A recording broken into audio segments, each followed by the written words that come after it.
Good morning, 7th class. How are you बेटा? I hope you're fine. अच्छा 7th class हमारी हिंदी के अंदर फर्स्ट चैप्टर चल रहा था जिसकी मैंने आपको क्वेश्चन आंसर्स लगवाए थे, है ना। कितने क्वेश्चन आंसर किए थे? कल अपन ने 5 करे थे। कितने किए थे? 5। ठीक है, आज हम लोग स्टार्ट करते हैं क्वेश्चन नंबर 6। कौन सा स्टार्ट करेंगे? Question number 6। क्या है क्वेश्चन नंबर 6 में? देखते हैं, रुको एक सेकेंड। निम्नलिखित भाषाओं की निम्नलिखित भाषाओं की लिपियों के नाम लिखिए। लिपियों के नाम लिखने हैं। हिंदी में कौन सी लिपि आती है? हिंदी बताया था ना आपको, चैप्टर पढ़ा था जब अपन ने, क्या लिखा था? हिंदी में कौन सी लिपि होती है? देवनागरी लिपि। कौन सी होगी हिंदी में? देवनागरी लिपि। संस्कृत बच्चों, हिंदी, संस्कृत और नेपाल, इन तीनों में कौन सी नगरी लिखी जाती है? लिपि, देवनागरी लिपि। कौन सी लिपि प्रसिद्ध है? देवनागरी लिपि। आगे आता है अंग्रेजी। अंग्रेजी के अंदर हम कौन सी लिपि लिखती है? रोमन लिपि। देखो लिखा है मैंने आगे, कौन सी? रोमन लिपि। आगे देखिए उर्दू के अंदर कौन सी लिपि आएगी? फारसी लिपि। कौन सी आएगी बच्चों?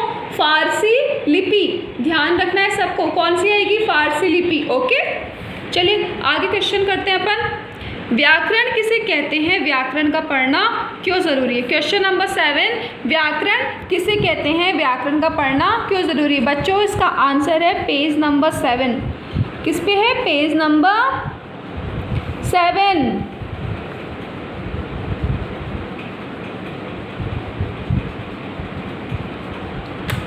चलिए पेज नंबर 7 पे, चलिए मैं बताती हूँ आपको। आ जाइए टॉपिक व्याकरण पर। व्याकरण पर आ गए।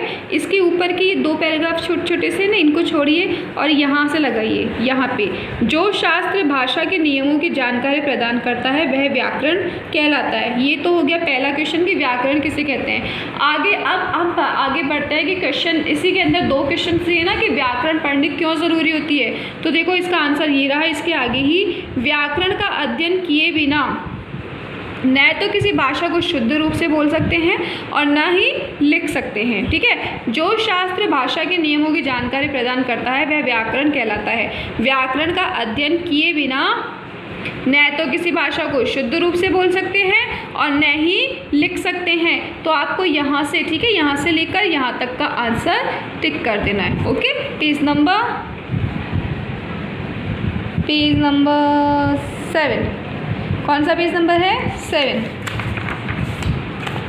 ओके, सबने लगा लिया? गुड।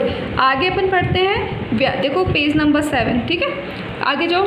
क्वेश्चन नंबर 8, व्याकरण के नियमों की सही जानकारी के अभाव में निम्नलिखित वाक्यों में कुछ अशुद्धियाँ हो गई है।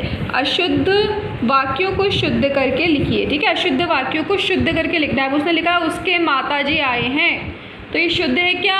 नहीं ना। शुद्ध क्या होना चाहिए? उसकी माताजी आई हैं। क्या होगा? उसकी माताजी आई है। क्या लिखना है आपको? फिर से रिपीट कर रही हूँ मैं, उसकी माताजी आई हैं। ओके। सेकंड देखिए, मेरे को इस प्रश्न का उत्तर नहीं आता। यह अशुद्ध हो गया।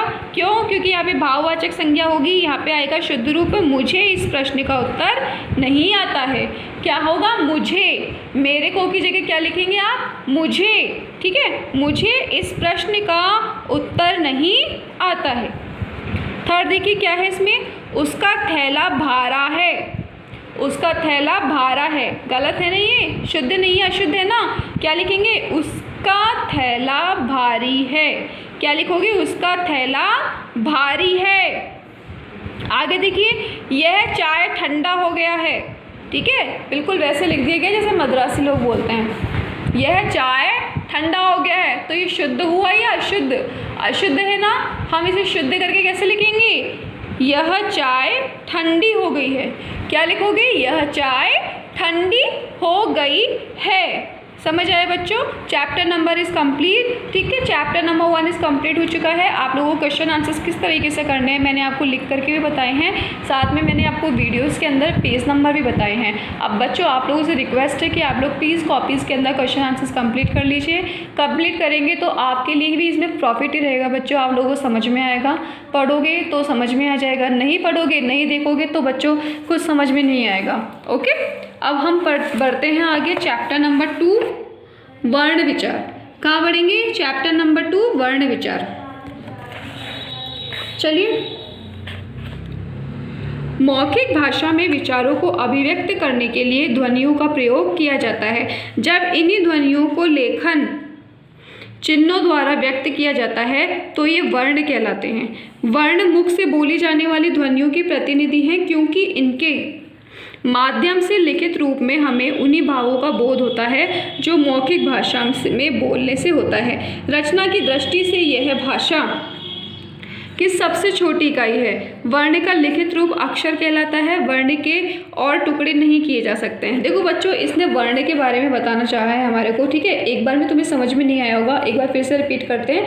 मौखिक भाषा में विचारों को अभिव्यक्त करने के लिए, मौखिक भाषा मतलब हम हमारे मुँह से बोलते समय, ठीक है, बोल रहे हैं, जो हम हमारे मुँह से निकाल रहे हैं, विचारों को अभिव्यक्त करने के लिए हम हमारे मुख से अपने विचार अभिव्यक्त कर रहे हैं, मतलब हमारे विचारों को बताने की कोशिश कर रहे हैं, के लिए ध्वनियों का प्रयोग होता है। बिल्कुल ध्वनियों का प्रयोग होता है ना। कई शब्द की ध्वनियों में ई, कईयों के में ऊ, आ, ए, आई, ओ, अंग, अह, इस तरह की ध्वनियाँ निकलती है या नहीं निकलती है? आप सबको मालूम है कि इस प्रकार की ध्वनियाँ निकलती है।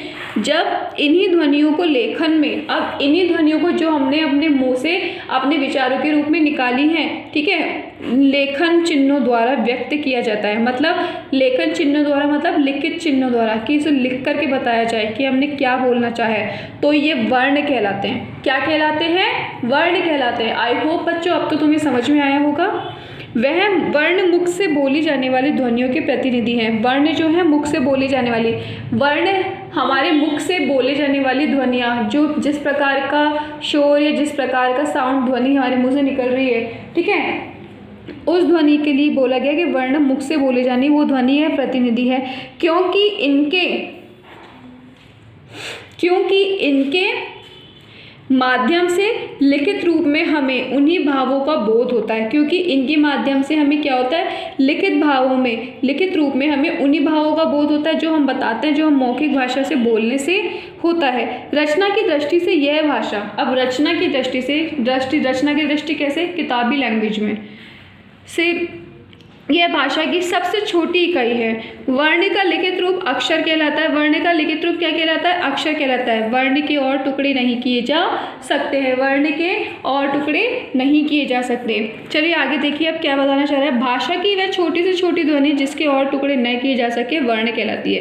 देखो बच्चों, ग्रामर की दृष्टि से देखा जाए, व्याकरण की दृष्टि से, तो इसकी परिभाषा हो गई कि भाषा की वह छोटी से छोटी ध्वनि जिसके और टुकड़े न किए जा सके वह वर्ण कहलाते हैं। ठीक है, आगे देखिए, जैसे अ, क, च, ट आदि वर्ण के टुकड़े नहीं किए जा सकते, लेकिन उन्हें जोड़कर शब्द बनाए जा सकते हैं।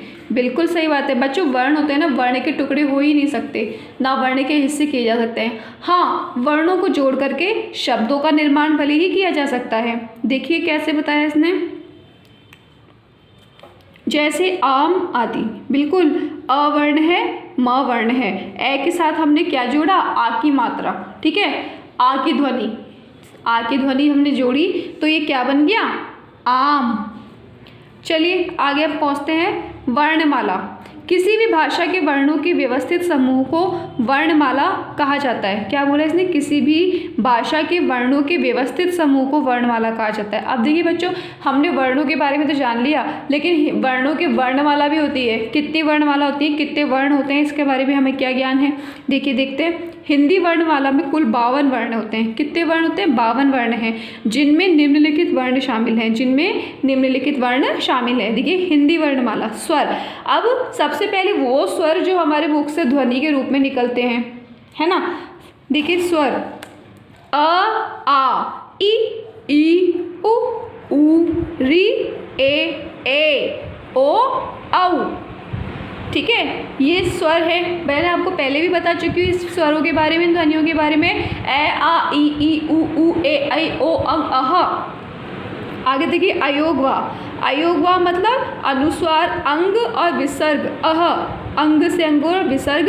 अणे खाली, बच्चे बजाएंगे ताली, सबको पता है ना, वो वाले। देखो व्यंजन देखिए आगे, क, ख, ग, घ, ड़, च, छ, ज, झ, ण, ट ठ ड ढ ण, त थ द ध न, प फ ब भ म, य र ल व, श श स ह, ड ढ। संयुक्त व्यंजन श्र, श से देखो श से श्रमिक वाला श्र, श से क्षत्रिय, त्र से त्रिशूल, ज्ञ से ज्ञानी और ख़त्म कहानी। ये वाला ये वर्ण होते हैं, मतलब ये व्यंजन कहलाते हैं। ये 4 व्यंजन है ऐसे। श ये किससे बनता है? क प्लस श। त्र किससे बनता है? त प्लस र। ज्ञ किससे बनता है? ज प्लस ज। श किससे बनेगा? श प्लस र। देखिए आगे विशेष। इस प्रकार हिंदी वर्णमाला में 52 वर्णों का प्रयोग किया जाता है। कितने किया जाता है? 52 वर्णों का। कुछ विद्वान संयुक्त व्यंजनों को हिंदी वर्णमाला में नहीं गिनते। संयुक्त व्यंजन जो कि मैंने आपको बताए थे ना अभी, ये वाले ज्ञ से ज्ञानी, श्र से श्रमिक, त्र से त्रिशूल, श से क्षत्रिय, है ना। कुछ विद्वान कहते हैं कि ये हिंदी वर्णमाला में नहीं आते। आजकल अंग्रेजी की ध्वनि ओ को भी वर्णमाला में शामिल किया जाने लगा है। एक तो होता है आ, एक होता है ओ, एक होता है औ। ये तो अपने हिंदी का हो गया, ठीक है, ये अपनी हिंदी की ध्वनि है। इसने बोला आजकल अंग्रेजी की ध्वनि क्या होती है? ओ। इसके ऊपर क्या लगा रखा है? चंद्र बिंदु, ओ। बोलते समय बच्चों ना तो आप इसको ओ कह सकते हो, ना इसको औ कह सकते हो, ना इसको आप आ कह सकते हो। इसे बोला जाता है ओ। क्या बोलेंगे? ओ। समझ में आया? चलिए आज के लिए इतना काफ़ी है। अब हम लोग कल पढ़ेंगे बाकी का। बच्चों क्वेश्चन आंसर्स कंप्लीट करके ले आना प्लीज़, सबसे रिक्वेस्ट है। ओके बच्चों, बाय।